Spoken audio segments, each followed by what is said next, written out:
Well, welcome to lecture for Psych 350. We'll be talking about the research relevant to the biological approach. Start off talking about how scientists study the genetic influence, genetics being the primary thing we'll talk about in terms of the biological influence on personality. Much of the evidence comes from twin studies, right, where you're comparing monozygotic and dizygotic twins. Monozygotic being identical, and dizygotic you may know as fraternal twins. From a multitude of studies, we know that monozygotic twins tend to be more similar to each other than are dizygotic twins similar to each other. Right? So you're not comparing a monozygotic twin to a dizygotic twin. You're comparing two twins to each other, to their twin partner, to their sibling, in on a variety of measures, including several measures of personality. The correlation, or the level of one twin's trait, extroversion, openness, neuroticism, whatever, is more similar to their sibling if they're monozygotic twins than if they were dizygotic twins. We also interestingly know that dizygotic twins are more similar to each other than our non-twin siblings. And this is interesting and relevant here because on average dizygotic twins are no more similar genetically to each other than our non-twin siblings. Right? Whereas monozygotic twins obviously are more similar to each other. They're almost genetically identical, not 100%, but pretty dang close. And the correlations range depending on what you're looking at, but generally around the 0.5 area on average for personality variables. One thing to kind of keep in the back of your mind, think, well, okay, that's pretty good. But you'd probably think something like height. For monozygotic twins, identical twins, the degree to which one twin's height is related to another, you probably think, well, that's probably 100%, right? A correlation of 1. No, actually, it's 0.86, which is higher than what we find for personality, but still not a perfect correlation. They're not exactly the same height, despite being nearly identical genetically. But again, the key point from the twin studies is that identical twins are more similar to each other than our dizygotic twins, which is taken to be evidence of genetic influence, because it's assumed that monozygotic twins, these twin sibling pairs, twin siblings in a pair, have similar environments to each other, but their environments are no more similar to each other than are the environments of two dizygotic twins, two dizygotic siblings. Right? So if they have the same amount of environmental input, both pairs, but one pair is more alike, then it's like, well, that must be due to the difference in degree of genetic relatedness. Okay? Which of course wouldn't account for the second point that dizygotic twins are more similar to each other than our non-twin siblings. And obviously you think, well, non-twin siblings may have similar environments, but dizygotic twins probably have more similar environments to each other, right? Because they're born at the same time, right? Non-twin siblings are born at separate times, and so their environments will be different. One of them will have an older sibling, and the other will have a younger sibling, and that creates a different environment in some ways. We also know about the genetic influence from adoption studies. And in general, the heritability estimates from these adoption studies are lower than when looking at twin studies. So when twin studies say, oh, the heritability of this personality trait is 60%. You look at adoption studies, and they get heritability estimates that are much lower, usually half of what are claimed in twin studies, which suggests we don't really know how much. Nobody has a good idea of what the heritability estimates should be. And we'll talk in a minute about exactly what heritability estimates are, but just kind of know that there's disagreement about even what the numbers are, depending on how you look at the question. But despite the fact that the heritability estimates are lower, we do still have support for genetic influence on personality from adoption studies. And one of the most important supports is that adopted kids are often similar to their biological parents in terms of personality, even if they've never met or spent an extremely limited amount of time with that biological parent. And sometimes, not all times, depends on what you're measuring and the study you're looking at, sometimes they're more similar to their biological parents than they are to their adoptive parents. Again, that depends very much on what you're looking at. And then we don't have many of these, but there are these kind of rare studies where we have twins reared apart, right, where you have these usually monozygotic twins that are almost genetically identical, raised in separate environments, and yet they're still fairly similar to each other. Not as similar as they would be if they were raised in the same environment, and also not as similar as two dizygotic twins raised in the same environment, but still more similar than you would expect if genes played no role. So genes definitely play some role in the expression of personality, right? But whenever you're reading these studies, oftentimes they can be difficult to interpret because they use some pretty fancy language. But one of the things they almost always cite is some sort of heritability estimate, right? And heritability estimates are often misinterpreted, even in our own text. They're interpreted as evidence of the degree to which some trait is due to genetic influence. And that is a misunderstanding of what a heritability estimate is. So to understand that, we have to kind of look at a couple of things. One, genotype and phenotype. Genotype or genotypic variability, those are your genes. Phenotypic variability, phenotype, that's what you see out in the world, right? So if we look at phenotypic variability in some sample, so people differ in how extroverted they are, right? And we get some measure of variability. And that can be, you can look, think about standard deviation, range, that type of variability. There are differences, individual differences in what we see in the world in extroversion, and that's phenotypic variability. Now, why is there the variability? What can account for the variability? Well, it must be some combination of individual differences in genetics, and some combination of individual differences in environment, right? So what a heritability estimate is, it says, okay, well, it's the amount of genetic variability, so the amount of genetic differences there exist in the sample you're looking at, divided by the amount of individual differences you see in the observable trait. So really, it's kind of like a correlation estimate. It's a correlation between one type of variability and another. It's a relationship, and so because of that, it applies to talking about explaining why people are different. But you can't explain cause and effect with this kind of association data, correlational data, because you didn't manipulate them. You didn't manipulate their genetic variability. You didn't manipulate their environmental variability. And since you didn't manipulate it, you can't make cause-effect interpretations. All you can say is there's an association. When people are this different in terms of their genes, we see this level of difference in the phenotype. When they're very similar in their genes, we see this level of difference in their phenotype. Right? So when two twins are very similar, they have low genetic variability, and if they also have low phenotypic variability, right, then we have high heritability. Okay, but again, these are based on large groups, populations, and so they don't say anything about an individual, how much your extroversion, intelligence, openness, whatever, how much of it is due to genetics. We can't say. There's really no way to study that currently. And then the other thing, another problem, kind of interpreting heritability estimates, even explaining what it should be used to explain, is that it assumes independent additive effects. So we go back up to that formula at the top. Phenotypic variability is genetic plus environment. And that's not really the case. It's genetic plus genetic variability plus environmental variability plus some interaction factor of genetics interacting with environment. So it's not just level of genetic difference and level of environmental difference, because some genetic differences create environmental differences, and certain environmental differences may actually impact genetic differences, right? People's gene expression changes over time.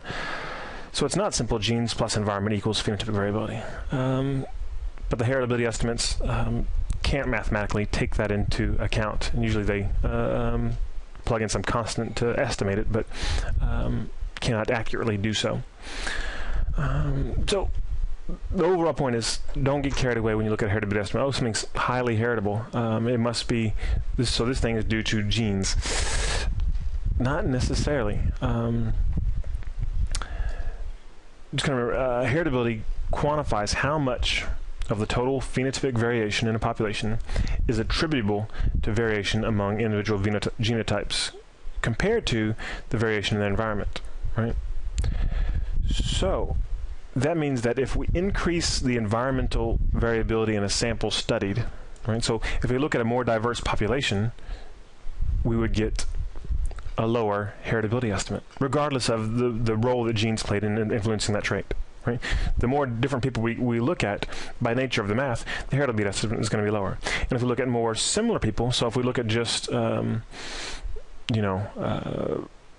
family all raised in the same town, and that's our sample, we'll get higher heritability estimates because we've decreased the environmental variability. Right? So the fact that the heritability estimate changes depending on your sample should tell you a little bit about what it means. And what it means is, well, we don't know, not much. It's an index to some degree of genetic influence, but it's not a measure of how much genetic influence there is. Right?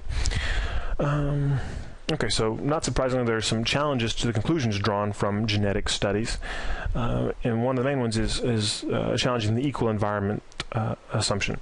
The equal environments assumption is that the similarity in environments between one identical twin and another, so the degree to which they have a shared environmental influences is the same as the shared environmental influences for dizygotic twins. So monozygotic twins, their environments are no more similar to each other than are the two environments for two dizygotic twins.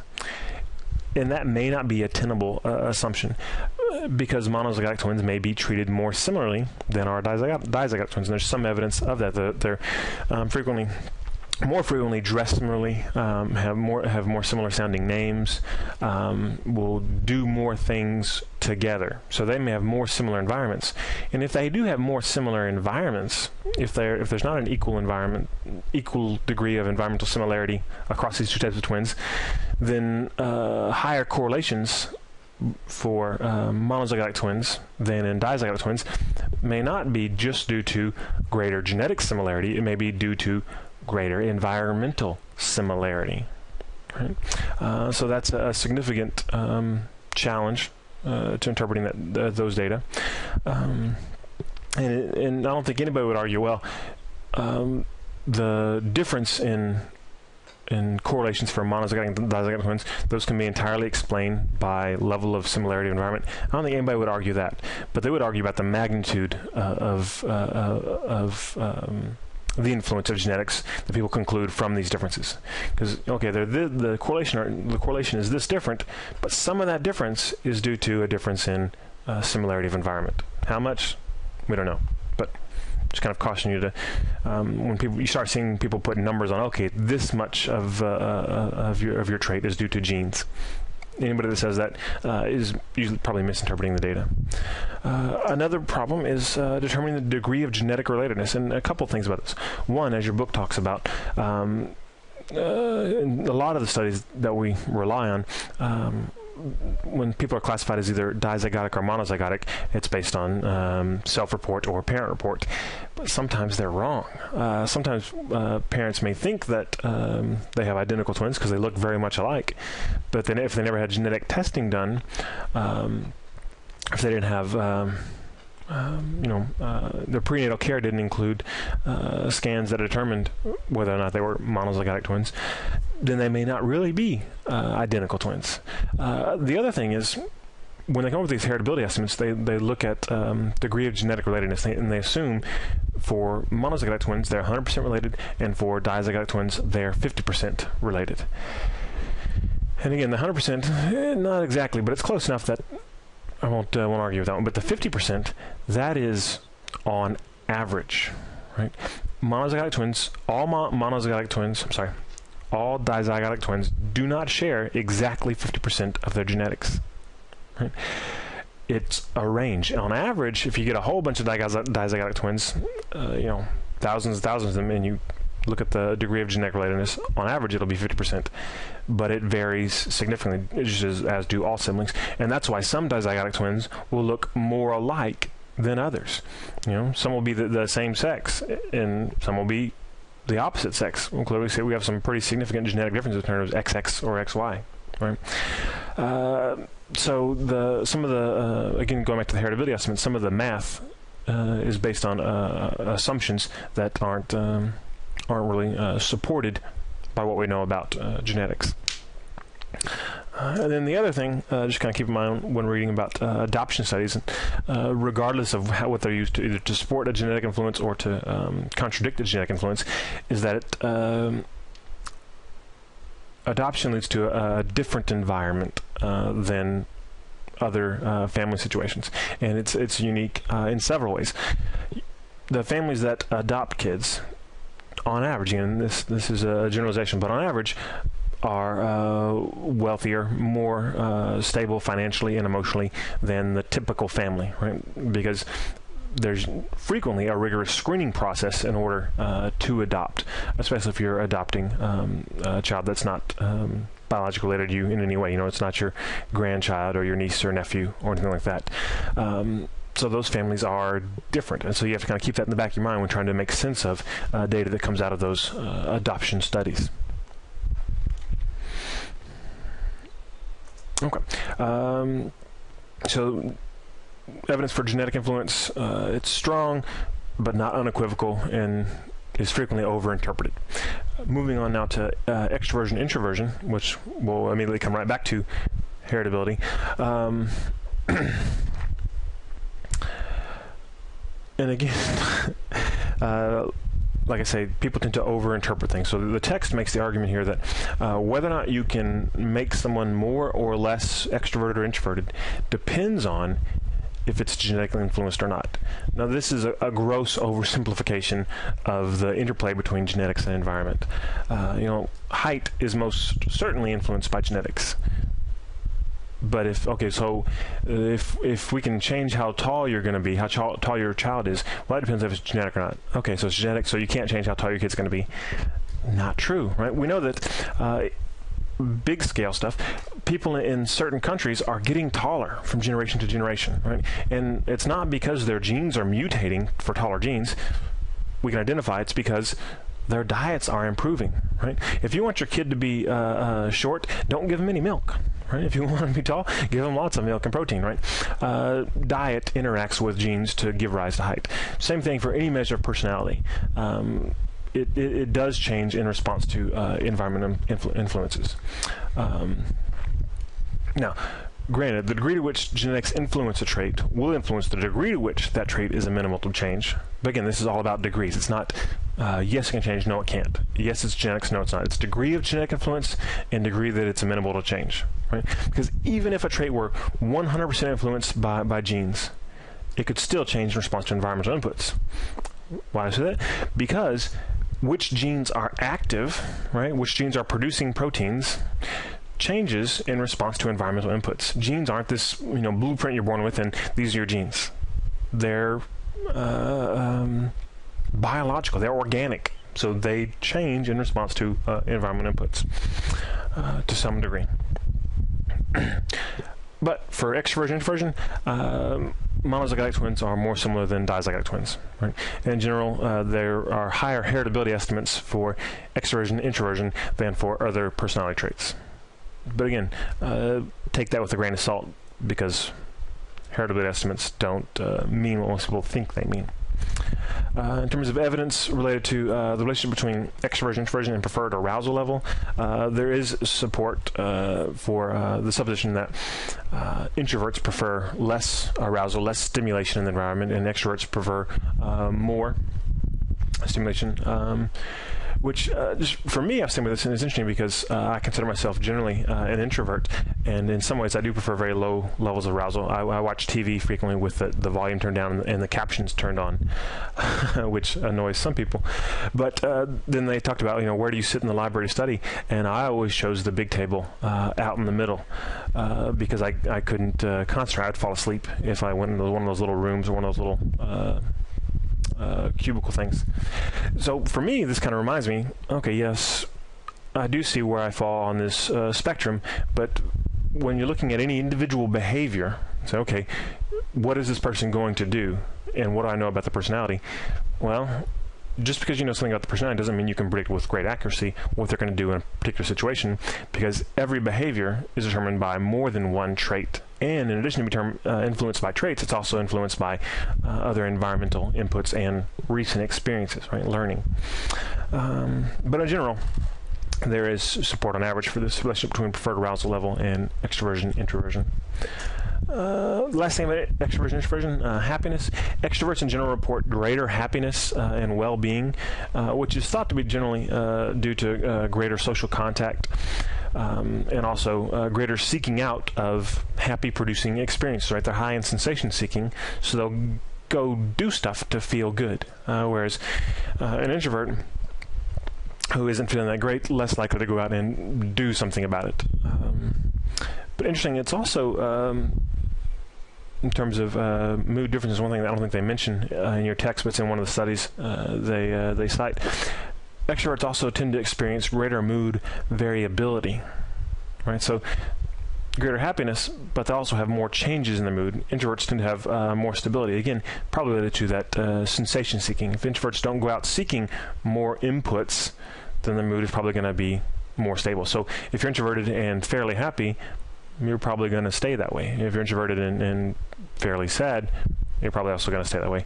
Whereas if you're extroverted, however you're feeling at a given time, it very well might change depending on when you go out to seek out some new sensation, depending on the outcome, if it makes you feel good or makes you feel bad. Okay. Last thing to talk about would be mate selection and evolutionary personality theory. So evolutionary personality theorists talk about what people look for in a romantic partner, and this is assuming a heterosexual relationship, depends on a degree of parental investment. So what you have vested, your vested interest in the parenting.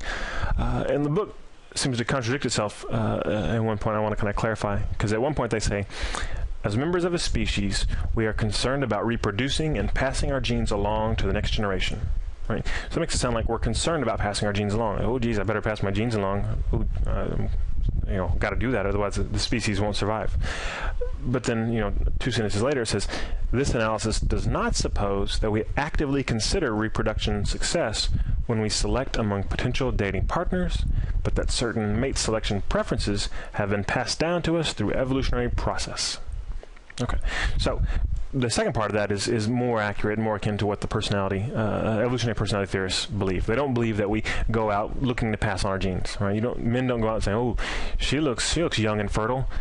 I'll have a good chance of having many children with her that will go on to have many children, and my seed will be spread far and wide." That they don't believe that's how people think, that it's a conscious motivation, but rather that people who historically thousands and thousands of years were successful in reproducing passed on their genes. People who were unsuccessful in reproducing, who didn't have lots of kids, didn't pass on their genes. So the genes that are left in our current gene pool may be related to the personality characteristics of the people who were successful, right? Assuming that their success in mating was related to personality characteristics and what they looked for in a mate. Okay. So that's the big idea of it. What do men want? What do women want? In general, the evolutionary theorists believe that men want fertile women, right? So what men value, what they look for in a partner, and what women seem to promote when trying to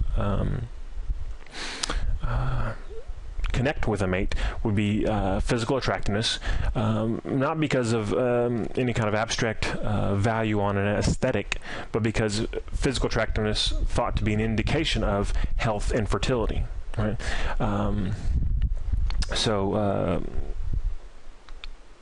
Different things, skin, hair. In terms of weight, one of the interesting things that I don't think your book mentions for some reason is there seems to be across cultures a certain hip-to-waist ratio that men find attractive. So not skinny women, not big women, but depending on the ratio between the hips and the waist, there seems to be some ratio, which again, men aren't out there with calculators figuring this out, but that lights up men's brains and makes them think, "Ooh, that's attractive." And that hip-to-waist ratio seems to be associated with reproductive success. So, oh, she has good birthing hips. There's, according to evolutionary personality theorists, there's something to that. That people who sought out women whose bodies were shaped in a way that seemed to be associated with reproductive success, that is valued, and so now that becomes attractive to us who are left with the genes passed down to us, right? And there's cross-cultural support for some of this, in terms of men from a variety of cultures prefer young, healthy-looking women, and not too young. So it's not like they like kids; they like women who are of childbearing age, right? And so. Ironically, in some ways, in our own culture, there's a mismatch between what's promoted and valued, promoted to women as an ideal, the thin ideal, and what evidence from a variety of studies seems to support that men really want. So what's promoted frequently is this kind of waifish, super thin woman, but the research suggests that men aren't necessarily attracted to that. And eating disorder research supports also that women think that what men find attractive is much thinner than what men say they find attractive. Just a side note there. So what about women? What do women want? Again, we're thinking about parental investment. So men, the only thing that matters to them is spreading their seed far and wide. Men who had lots of sex with lots of fertile women passed on their genes. Right? So men are left with genes now that make women who look fertile attractive. Interestingly, the same logic not applied to women. So women necessarily looking for a fertile man, which you would think makes sense. Instead, women want a man who can provide resources. The idea being that among the cave people, men didn't have to stick around and protect children for the children to be successful and live, but that the mothers did. So the mothers are more tied to not necessarily having lots of kids, but the mothers are tied to making the child survive. And one way to make children survive is to make sure they have lots of resources, right? So a nice cave, plenty of woolly mammoth to eat, whatever they ate.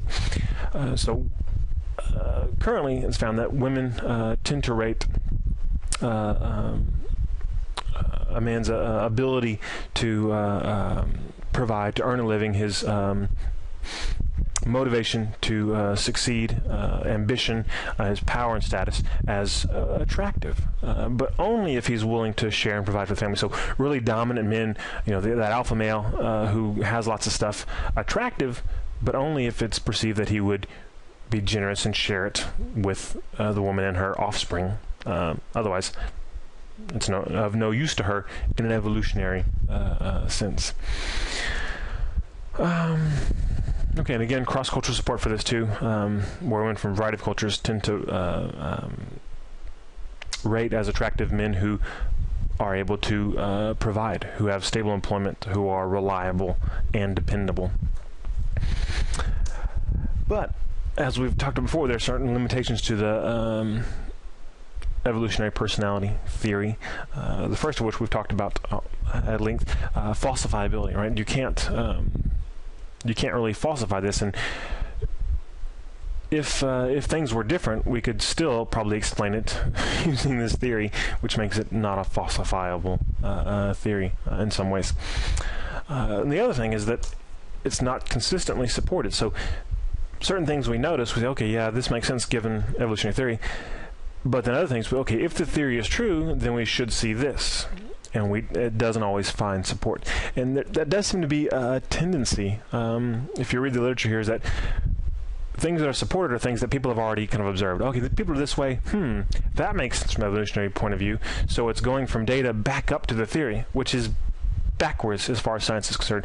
You should have a theory and draw down hypotheses from that theory. Okay, if the theory is true, then I should see this. And then you look to support or disconfirm the hypothesis, and that then tells you something about the validity of the theory.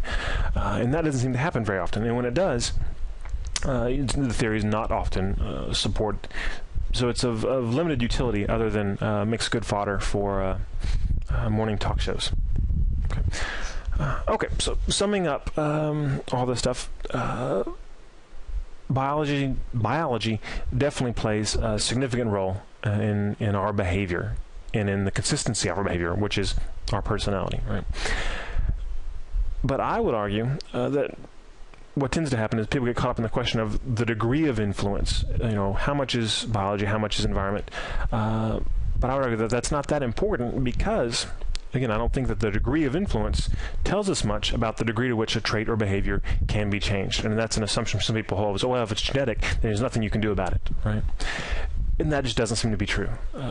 Even if it's genetic, environment can change your behavior. All behavior is modifiable. The degree to which you can modify behavior is probably limited some ways by genetics, but I'd say never entirely. It may take more of an environmental manipulation to change some people's behavior than others. But to say that certain people just can't be a certain way, I think is a misunderstanding of how flexible we are and how amenable to change people are. So some people say, oh, people never change. Yeah, people change all the time. Circumstances are hard to change. Environment is hard to change. And there's an inertia to our world, which tends to make people look more stable than maybe they would be otherwise. But if you can get significant environmental change, you can get significant behavioral change and change in personality. So I would argue that, again, the focus should be on how biological influences, genetics, interact with environmental influences and perhaps other variables to lead to personality and to contribute to the ongoing development of our personalities. Okay, so I will get off my soapbox now. That's it for now. Take care.